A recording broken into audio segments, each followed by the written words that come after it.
The highly anticipated racing game, Project Motor Racing, faced a tumultuous launch on Tuesday, going from pre-release hype to a full-blown crisis within hours. The game's lead developer, Ian Bell, admitted to a major blunder, leaving players and fans disappointed and confused. A disastrous launch. Initially, the game received criticism for various issues, and the developers suggested tweaking settings to fix these gremlins. However, it soon became apparent that the problems ran much deeper than simple launch day glitches. Players were informed that most of the issues stemmed from a Day 1 patch, which was supposedly rushed out to fix an already solid build. Bell explained that his team worked long hours, often until 4 a.m., to get the patch ready quickly, but this resulted in some bugs creeping into the game. Many of the problems, including handling issues and AI inconsistencies, were attributed to this patch. Controversial approach? The idea of releasing a Day 1 patch for a seemingly solid game raises questions. If version 1.0 is stable, why rush the next update? This approach seems counterintuitive, especially for a game that was billed as a successor to popular racing franchises. Just hours before the developers shifted to an apologetic tone, Bell's social media stance was quite different. He claimed that every game they released faced initial criticism, but eventually gained traction and love from players. This statement now seems ironic given the current state of Project Motor Racing. Playing the game. As a lifelong racing game enthusiast, primarily playing offline on consoles, I aimed to explore two key aspects of Project Motor Racing: the driving experience and AI racing. The game promised an exceptional handling model for gamepad/controller players and an impressive AI to race against. Unfortunately, in its current state, PMR falls short on both promises. Let's start with handling. We've tried various categories, focusing on sports car and endurance racing, but only a handful are playable. The GT4 cars are enjoyable, but the Mazda MX-5s, aimed at entry-level players, feel unresponsive and heavy. The LMP class from the early 2000s is the only high-speed category that offers some consistency, but even they slide around a lot. The GT3 cars, a significant part of the roster, are disappointing. While you might manage a nice lap occasionally, they lack consistency over longer runs. This issue isn't unique to PMR.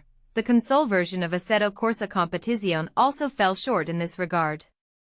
The LMDh class, featuring top-level cars from the World Endurance Championship and IMSA Sports Car Championship, was meant to offer a taste of elite sports car racing for console players.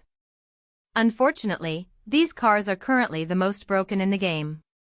On Xbox, they're nearly impossible to drive in a straight line, veering off course unpredictably, and their behavior in corners is erratic and unsafe. This leads to another issue: the small grid sizes. For a game focused on sports car/GT endurance racing, having only 15 AI opponents for console players, while PC players get 32, is extremely disappointing. The developers claimed they were trying to increase this number, but the physics of the game would not be compromised. However, with such small grids, the experience is lacking. AI awareness. Another area of concern is the AI's lack of awareness. Even if you manage to keep a car on track, racing against the AI results in frequent collisions, often sending your car off the road. This issue, too, seems to be a result of the Day 1 patch, with Bell stating that some AI code has been reverted due to changes affecting proximity logic. This problem isn't unique to PMR. Most racing games currently have poor player/AI collision physics. It's a common issue that detracts from the offline experience, with developers creating games where opponents can spin you out, but you can't do the same to them. The human side. In their message to the community, the developers highlighted the human effort behind the game, acknowledging the pain of not meeting release expectations. It's easy to forget that real people work tirelessly on these projects, but it's equally important to remember that real people buy these games with their hard-earned money.